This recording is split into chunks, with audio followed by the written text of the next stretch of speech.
When it looked like the Mariners were going to get blown out in this one, I had a whole bunch of funny jokes lined up for the Mariners being hung over from their Vetter Cup victory celebration.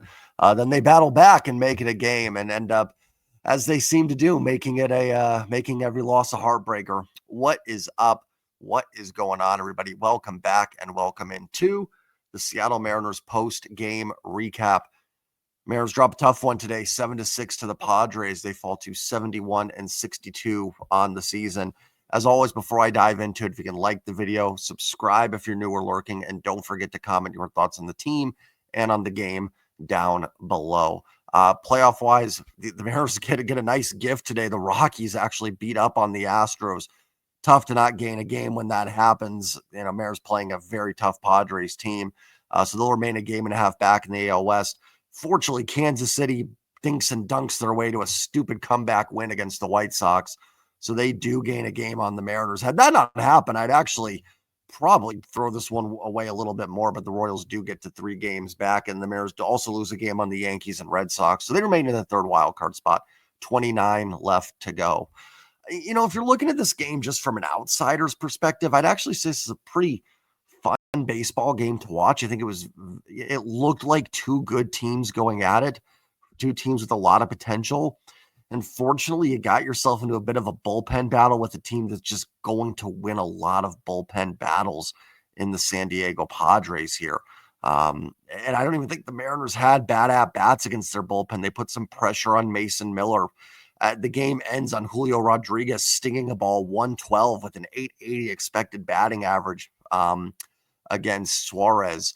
Estrada, Polo leads off with a single, in that inning. They do. Morejon was the only pitcher they really didn't do anything against. Jason Adam is outstanding, and they put up a 3-run home run against the guy. So they really battled pretty well offensively against this bullpen. Unfortunately, pitching, right? We've talked about it, and it's hit or miss, but it's third straight start of Luis Castillo being bad, right? Listen, after the 5-run first, does he settle in a little bit and give his team a chance to win? Yes. But the guy did still just go 5 runs in 5 innings. Does it matter that they all happened in the first, that he settled in? Certainly gave the team a chance. And listen, he left technically as potential to be the winning pitcher, but it's still not a good enough start, right? And it's a Padres offense I think is much better than the numbers would indicate. I mean, just look at the lineup, and I think their numbers are being suppressed a little bit by playing at Petco. But you got to be better, even 3 earned runs, right? Now, in Castillo's defense, Bogarts just hits a jam shot that bloops in there for a base hit. If that doesn't happen, maybe that inning plays out a little bit differently, but it didn't, right? Bloops do happen, unfortunately. It's part of the game. You got to find a way to buckle down and get out of that inning with not giving up a grand slam to Ramon Laureano there.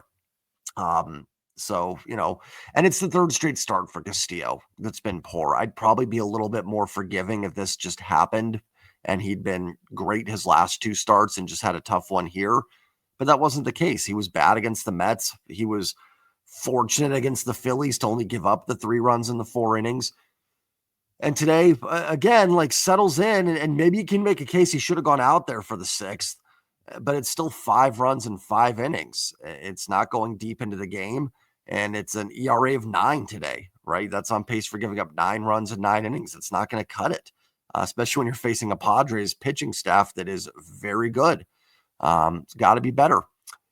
Maybe you may do something a little bit different. Maybe you don't go to Caleb Ferguson in the 6th. Do wonder if maybe you go to Gabe Spire there, Spire for the 6th and play it out from there. But I don't know how available Brash and Munoz were tonight. I'm going to assume Brash was probably down. So Ferguson was probably going to have to cover an inning somewhere. Ferguson's capable. He needs to be better there. Now, listen, Sheets double kind of goes off Naylor's glove. Wasn't hit very hard. Neither was the Cronenworth single. Then Fermin gets a bunt down. But Laureano pounds a double, into the gap there, or not into the gap, but over Randy's head. Ferguson's got to be better. We can debate the pitching situations. I know some people are going to rip Dan for it. I think it's fine. I think you could have gone to Spire there, gotten a shutdown inning, maybe even test the waters with Castillo going back out there. Ferguson did pitch yesterday, so it's a little risky, but the bullpen was a little thin. And I don't blame Dan. He got the W yesterday, needed to get it done. Sometimes the players have got to play and they've got to execute. And I think that's just what happened in this one. You were going to have to use those guys at some point. Like I said, could you go Spire 6, Bizzardo 7th, and maybe stretch those guys out, Spire an inning in a third, Bizzardo an inning in a third, and then maybe Munoz an inning in a third or something, maybe. But Ferguson's been pretty solid and not, lights out great, but he's been fine. He's got to find a way to get through that inning. It's just really disappointing. Great comeback for the Mariners too, right? I didn't even get into that. The team gets down 5-0. They battle back. They take the lead in this game. It felt like a win that was going to be one of those defining moments of the season. I mean, it just felt magical. Randy hits the 3-run home run. You're right back in it. And then Gino with the 3-run home run, 6 runs in the 5th. And again, Dylan Cease looks locked in. The Mariners keep chipping away and get to him. Then they get to Adam, who's a really good reliever.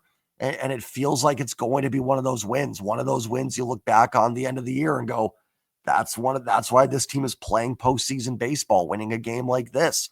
And, to give it back in the 6 is frustrating, very, very frustrating because, to have the team battle back and listen, I don't want the team to lose 10-0. It certainly would have been easier on the old heartstrings, right? Had they just been demolished in this game because, you can throw it away, but it's good they battle back. I mean, they were, 12 outs away from winning this thing here. And maybe if they get through that 6th inning, maybe they do win this game because they don't allow another run the rest of the way. Who knows? Listen, great to see the team battle back. It's something that we just haven't seen in the past with this offense. It's been a lot of rolled over and kind of dying in the past with this team where 5-0, you can take that nap on the couch. They ain't coming back. Now they can, right? They are not out of baseball games yet, but by any means, any deficit, maybe 10-11, you're not coming back, but 5 is not impossible for this offense. So definitely makes it a bit of a harder pill to swallow with the loss. Padres are a good baseball team. Win tomorrow, win a series. This is not one that I think you look back on. Maybe as a game it is because you had that great momentum inning there in the 5th. But I think as a series, it's not necessarily the one that is going to kill you. You played 2 pretty close games here. The Padres got you once. Go back to something I talk about all the time as we get to this point in the season, 29 games left. Every loss is going to feel like 10 losses. Now, the good news is every win is probably going to feel like 10 wins. They're all going to feel like huge victories. And certainly as Mariner fans, we're used to heartbreak. We're not used to glory. So, a loss like this is probably going to feel like maybe it's the start of something. This one didn't get to me the same way Saturday did. Saturday was more frustrating to me. This one's more of like, man, they came back and they could have had this one. I'm willing if they can bounce back and win tomorrow to kind of say, hey, good battle today. Hopefully get them tomorrow. I'm willing to do that. But like I said, of course, every loss is going to sting, right? There is not another loss the team will have that won't feel like a bit of a gut punch for the season. With that said, though, a game you had potentially, right? And you could have gotten to within a half game of the West. You would have stayed 4 up on a playoff spot. You felt good going in tomorrow with Brian Wu and a chance to get the sweep. So definitely one that you could certainly say they let get away, right? I won't debate anybody on that. So, it's just, I don't know. Like I said, this one doesn't hit me as hard because I just, the Padres bullpen is outstanding, but maybe I need to change my mindset a little bit, right? Like Jay, these are the teams you're going to face in the playoffs, not the Padres specifically, but teams that can do this. And, if it comes to a playoff series, you can't go, oh, well, they're really good. I mean, you can, right? I mean, things happen in the playoffs too, but then your season's over, right? You can only have so many of these and you had an opportunity to win and you didn't. So, I never tell anybody how to fan. I don't think anybody should. We all react differently. We all cope differently. If this loss stings to you and it feels like, no, Jay, they should have won this, that's BS. I mean, I'm absolutely fine. I'm not here to tell anybody how to think. And I get it. I completely get it. Just everybody's brains a little differently. Probably some people on Saturday that were like, Jay, dude, relax. Like Springs is, a junk baller. He got to them and it happens. Whereas for me, that game just made me lose a little bit. This one just didn't.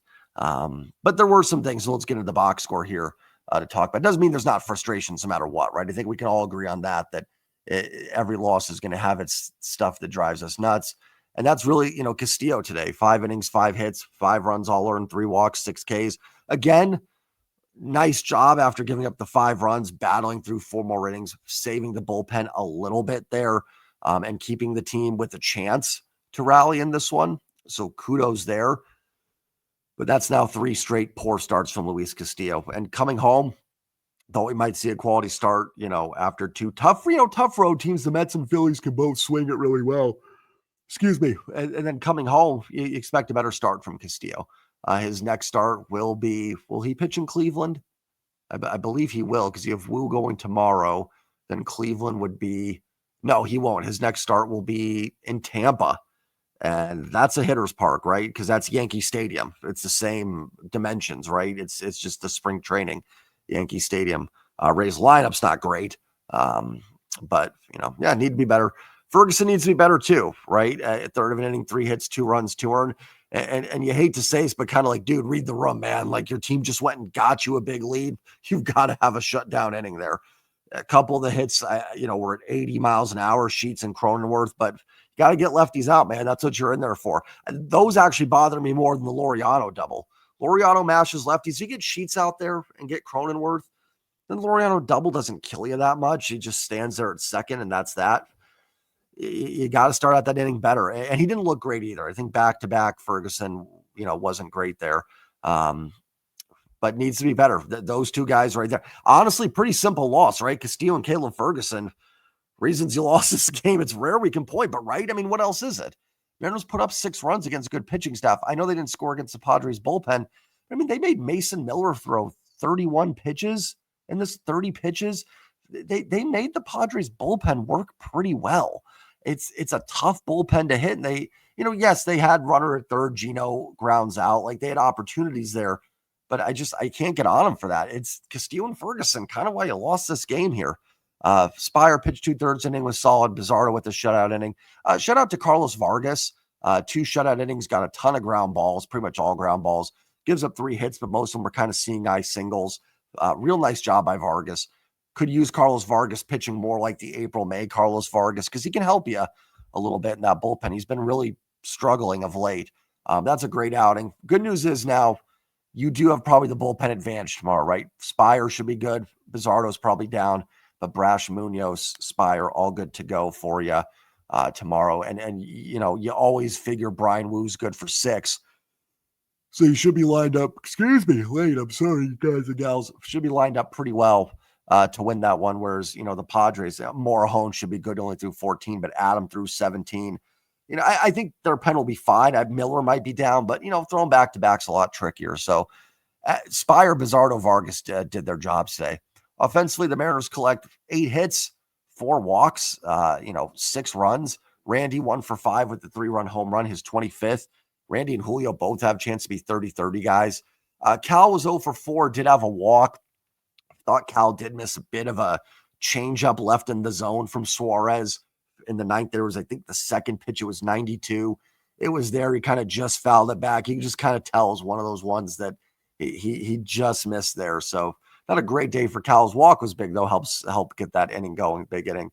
Julio had, I thought, a really good day, 2 for 4 with a walk. His walk against Mason Miller was a fantastic 9-pitch at-bat. And truthfully, against Suarez, Julio lines one at 112 to end the game. Julio had a solid game today.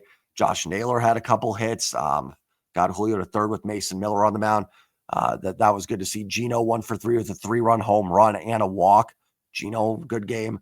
Polanco only 1 for 4, but it was a big one in that 8th inning. Got the inning started that, to get a rally going.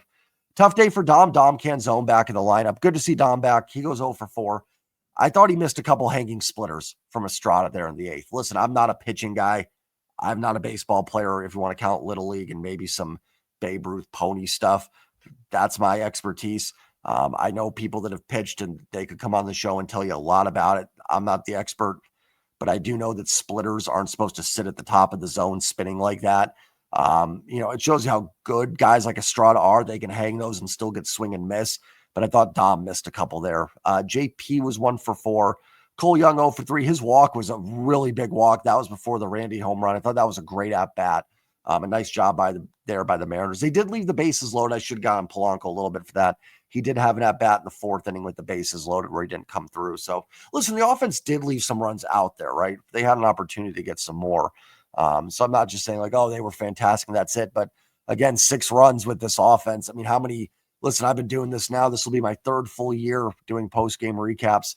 And, man, boy, if you would have put this offense with last year or even 23's pitching staff, man, this team would be 6-7 games up in the American League West right now. It's just so frustrating at times. We've talked about that stuff where they just could do this with this, and they finally get an offense that can battle back in games like this, and they don't have the pitching, or at least today they didn't have the pitching to get it done. Yeah, I mean, maybe I don't want to say fortunate here, but, Bryce Miller and Castillo both not great. I'm giving Miller a little bit more benefit of the doubt working his way back from injury here, yesterday, but 2 mediocre starts against an offense that, again, I think is better than the numbers. I do want to be clear on that. I think some of the advanced numbers will like that Padres offense a lot more than some of the just basic numbers would. So I don't think it's a bad offense. Listen, they're 74 and 58 for a reason. A lot of it's pitching. But even their starters, I don't think the Padres starters are that great. Now maybe I'm missing a couple, but Sears yesterday, Sears is kind of your definition of a 5th starter. Cease has great stuff, but I mean, today, perfect at 3 2/3 and only goes 4 1/3 because he just lost it.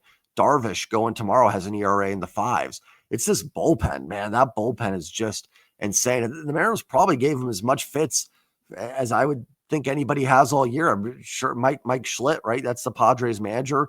Man, I bet if you asked him candidly, he'd say that, man, that's about as tough as our bullpen has had to battle this season. So, that's all I've got on this one. I know some people be kind of frustrated with Dan going to Ferguson. I get it. I think you can make a case to just go to Spire there, and he pitched in the inning anyways. But one, we don't know if Spire gets to that inning. There's no guarantee. It's not like Dan in the 9th inning with Munoz or Brash available went to Casey Legamina. You know what I mean? Or something like that. Caleb Ferguson's a pretty solid reliever. Try to get that inning against the bottom of the order. Castillo only going 5 hurts. Your bullpen had to cover innings yesterday because Miller only went 5. So, you're a little thinner. It probably goes a little bit back to maybe needing to add another reliever at the deadline. Man, if they could have gotten Duran, oh man, could you imagine? And they were close too. I think the Phillies really swooped in more than we even think. I don't think it was even like, oh, we were there. I really do. And the way I forgot if it was Jerry or Justin talked about that deal, I think they were there. I think they had it. And then the Twins just liked the Phillies deal a little bit more than the Mariners. Probably a game you win with Duran because you could kind of use Munoz, Brash. You kind of have Brash piggyback off each one and you still have one available. You can kind of go every other day. And then when you get into really close games, you got all of them ready to go. And, it just because then you could go Spire, Bizzardo, Duran, and maybe you've got Munoz still available in this one. Who knows? And you win it. But, we can't dwell on that stuff. It is what it is. You've got to work with what you have. So I don't blame Dan. Players got to play. I think sometimes we get too much into the manager discussions. I do it. It's fun. It's fun to talk about. But players have got to execute. Caleb Ferguson can get Gavin Sheets, Laureano, and Cronenworth and Freddie Fermin out. He can do that. He is capable of doing that. There's no reason not to. I'm not going to rip on him too much. Maybe it's just an off day. But, it is what it is. Honestly, had the stupid Royals not come back and had like a 5-run ninth with all our, the Michael Massies and Kyle Isbells getting base hits all over the place, I honestly would throw this one away a little bit. And it's also stinks because you got a Rockies victory over the Astros. I mean, I guess the Astros could look at it too, right? They could say, hey, the Padres finally won one against the Mariners and we lost to the Rockies. Problem is that the Astros have the lead. So, I mean, technically they don't have to win again. I think they'll have to win a few more games, but you know what I mean, right? It's like they're the ones that are in. If it was tied, I'd actually say the Mariners had a good day because it's the Astros that are losing to the bad teams. But it's the Mariners are the ones behind, so they got to make it up. Win tomorrow, win a series, have 4-2 homestand. That's solid. So I'm not going to freak out too much. I'll be a little upset if they if they lose tomorrow, especially if the Royals win and then you're 2 up on a playoff spot. And man, I just hate that we still have to go to Kansas City. I hate playing them in Kauffman. It's just a mess. How are they still without Reagans and Bubich? How are they doing this? Oh, well. All right, let's not dwell on it. Remember to like, remember to comment, remember to subscribe. And as always, go Mariners. Peace.